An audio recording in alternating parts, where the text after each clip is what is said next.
Halo semua. Beberapa waktu yang lalu, seluruh Indonesia digemparkan oleh Joseph Paul Chang yang mengaku sebagai Nabi ke-26. Banyak yang menuntut Paul Chang untuk ditangkap, dan tidak sedikit yang ingin memancung batang leher Paul Chang karena dianggap menista Nabi. Di sisi lain, banyak juga yang menuntut agar penista agama lainnya seperti Ustadz Abdul Somad dan Yahya Waloni juga diburu oleh kepolisian.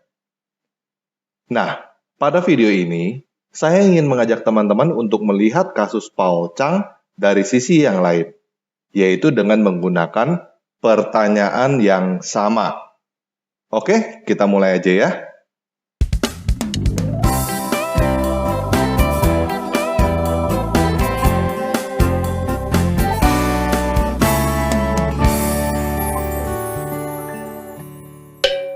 Nah, pertama saya ingin memulai dengan pertanyaan tutu mulu yang bisa dikatakan selalu dipertanyakan oleh Muslim. Di mana Yesus mengaku sebagai Tuhan dan minta untuk disembah? Dan seperti yang saya katakan sebelumnya, pada video ini kita akan menggunakan pertanyaan yang sama. Di mana Muhammad mengaku sebagai Nabi dan minta namanya disebut dalam kalimat syahadat yang kedua? Paham ya?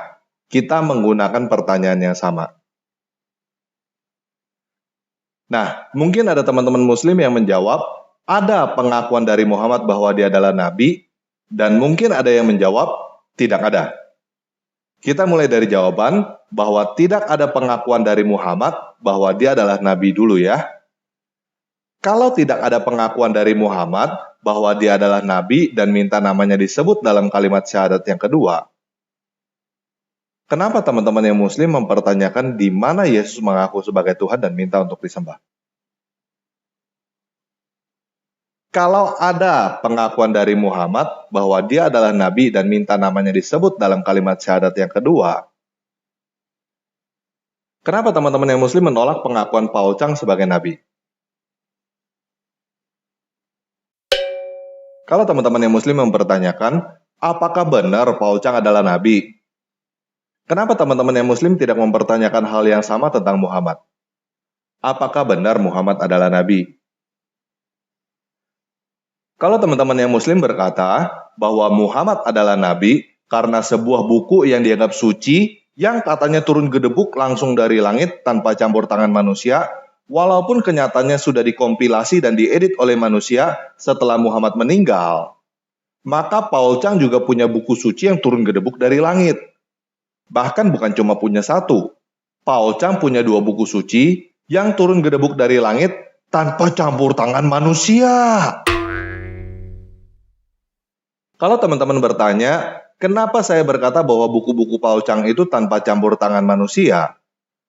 Coba teman-teman yang Muslim pertanyakan hal yang sama terhadap klaim Islam.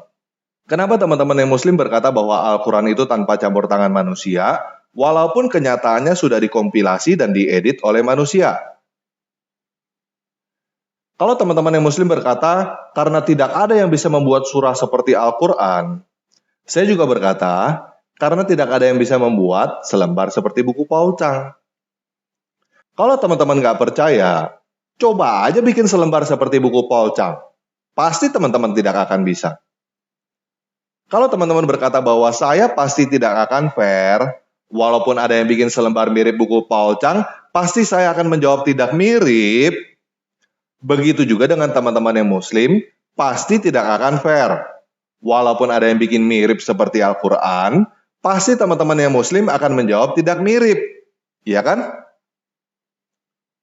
Nah, jadi semua alasan yang teman-teman gunakan untuk berkata bahwa Paul Chang bukan Nabi adalah alasan yang seharusnya teman-teman gunakan untuk sadar bahwa Muhammad juga bukan Nabi. Dan semua alasan yang teman-teman gunakan untuk berkata bahwa Muhammad adalah Nabi adalah alasan yang bisa teman-teman gunakan untuk berkata bahwa Paul Chang juga adalah Nabi.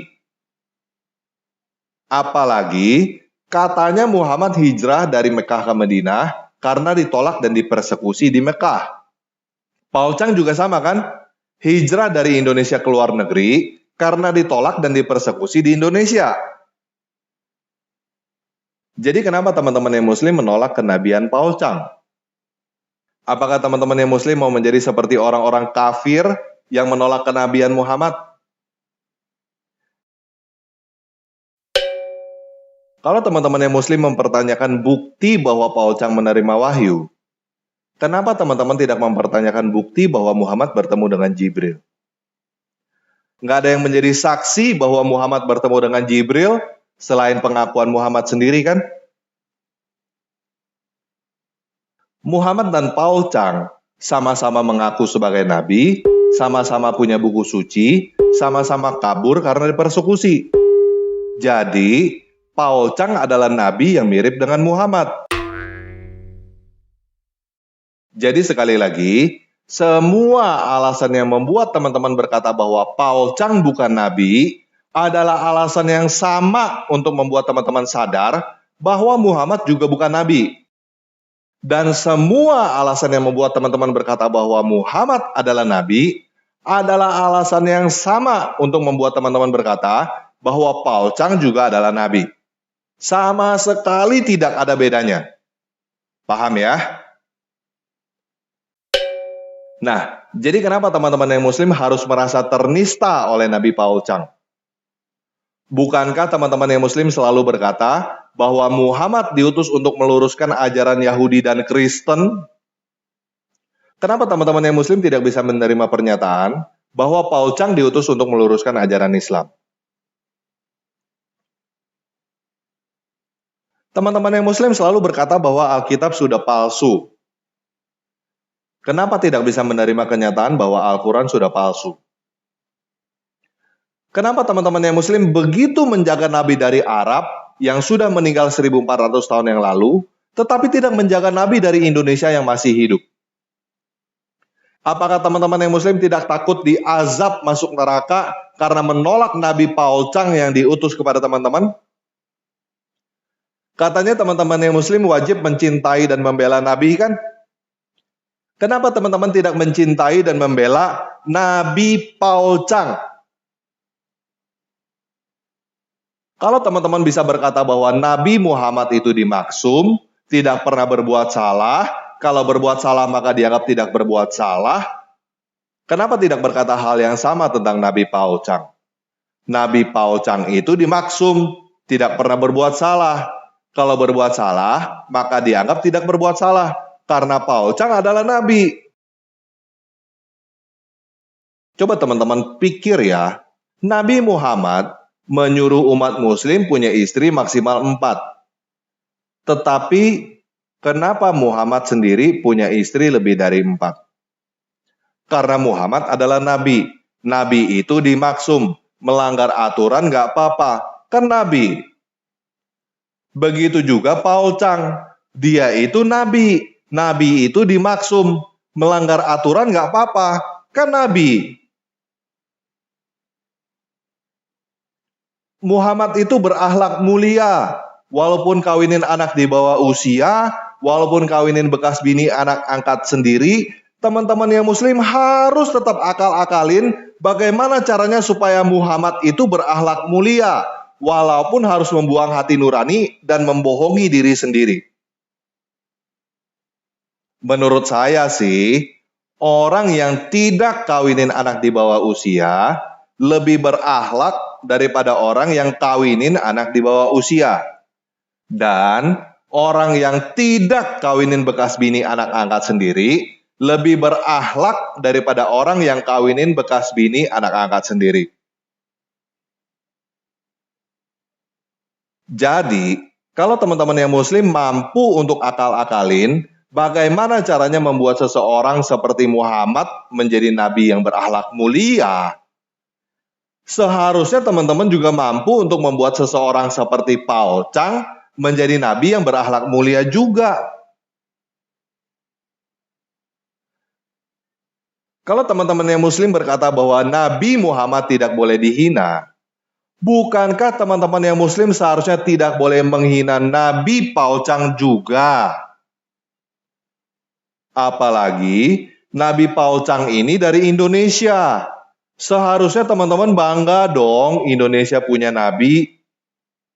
Siapa bilang cuma orang Timur Tengah doang yang boleh punya nabi? Lagi pula, daripada akal orang Indonesia cuma dipakai untuk muterin batu di Arab dan menghabiskan ratusan triliun tiap tahun, mending akalnya dipakai untuk berpikir bagaimana caranya orang Arab muterin Borobudur dan Indonesia mendapatkan uang ratusan triliun tiap tahun. Jadi, buat teman-teman yang Muslim, coba renungkan pertanyaan-pertanyaan ini ya. Apakah beragama itu untuk berbohong dan dibohongin? Apakah beriman itu artinya mempercayai kebohongan sebagai kebenaran? Apakah kamu punya keberanian untuk mengetahui bahwa segala yang kamu percayai selama ini hanya kebohongan? Atau kamu takut untuk mengetahui kenyataan dengan bersembunyi di belakang iman yang buta? Bagaimana jika Muhammad bukan nabi? Bagaimana jika Quran bukan wahyu dari Tuhan? Oke, sekian video kali ini. Yesus Kristus penguasa saya memberkati kamu.